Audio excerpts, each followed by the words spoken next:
শিক্ষক যেটা গড়ার কারিগর যারা মানুষ করবে তাদেরকে যদি সঠিক না দেন, যন্ত্রপাতি যতই দেন, জরি করছে এখন অনেক নতুন নতুন স্কিম আনছি, অনেক সুযোগ সুবিধা, ওটা ঠিক আছে, টাকা পয়সা দিচ্ছি, কিন্তু যে জিনিসটা আসল কারিগর, ম্যান বিহাইন্ড দি গান ইজ এ শিক্ষক, তাদেরকে কিন্তু আমরা বেতন দিচ্ছি না। কম বেতন দেওয়ার কারণে আমরা সারা এশিয়ার মধ্যে, দক্ষিণ এশিয়ার মধ্যে এবং সারা বিশ্বের মধ্যে প্রায় লোয়েস্ট এইসব প্রাথমিক এবং মাধ্যমিক শিক্ষকদের টাকা দেওয়ার ব্যাপারে। আমি দু একটি বলি শুধু। প্রাথমিক শিক্ষায় শিক্ষকদের মাসিক বেতনের গড় মালদ্বীপে 1,11,900 টাকা, আর ভারতে 33,445 টাকা, আমাদের বাংলাদেশে 19,977 টাকা। তো এই একটা জিনিস দেখলাম। আর মাধ্যমিকেও দেখলাম যে একই অবস্থা, মালদ্বীপে 90,000 টাকা, পাকিস্তানে 30,000 টাকা, বাংলাদেশে 17,500 টাকা।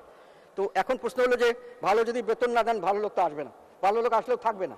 তো আপনি যদি শিক্ষক যেটা গড়ার কারিগর যারা মানুষ করবে তাদেরকে যদি সঠিক না দেন, যন্ত্রপাতি যতই দেন, যত সুযোগ সুবিধা দেন, এটাতে কোনো লাভ হবে না।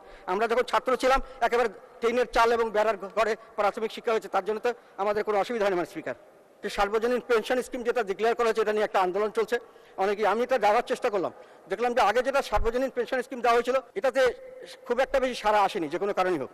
আর পরবর্তী এখন যেটা দেওয়া হয়েছে, এখানে ইউনিভার্সিটির শিক্ষক টিক্ষক নেতা এরা বেশিরভাগই কিন্তু সরকারি সমর্থক, তারা সরকারের মোটামুটি সরকারের কাছের লোক, কিন্তু ওনারা এটাকে মানতে চাচ্ছেন না। আমি জিজ্ঞাসা করলাম তাদের অসুবিধাটা কি। তারা সুযোগ সুবিধাটা যেটা পাচ্ছেন সেটা আগের চেয়ে কম হচ্ছে মনে করছেন, অনেকে কম হচ্ছে এটাও মনে করছেন না, তারপরে এটা চাচ্ছেন না।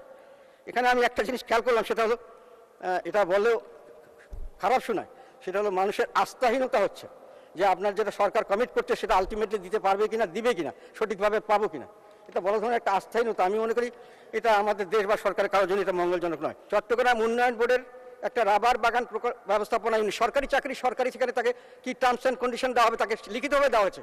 চাকরি 17 সালে রিটায়ার করবার 35 জন লোককে কোনো সুযোগ সুবিধা দেওয়া হচ্ছে না, তাদের আবার বকেয়া বেতনও দেওয়া হচ্ছে না, টাকা নাকি ফান্ড নেই। সরকার কমিট করেছে, সরকার অ্যাপয়েন্টমেন্ট লেটার দিয়েছে, সরকার বলছে টাকা নেই। আমি একবার মাননীয় মন্ত্রীর কাছে পাঠিয়েছিলাম, ভদ্রলোক অনেক দৌড়াদৌড়ি করে, পরে বললাম আমরা কোর্টে গেছি, কেস করে, এখন কোর্টে নাকি রায় হয়েছে, এই রায়ের বাস্তবায়নের জন্য তারা অপেক্ষা করছে। তাহলে সরকার এগ্রিমেন্ট করলেন সরকারি সংস্থা, সরকারি মিনিস্টার আমলে, সেখানে আমরা যদি টাকা না দিতে পারি তাহলে পরবর্তীতে পেনশনে আপনি টাকা দিবেন, এটা বিশ্বাস করবে কিভাবে মানুষ?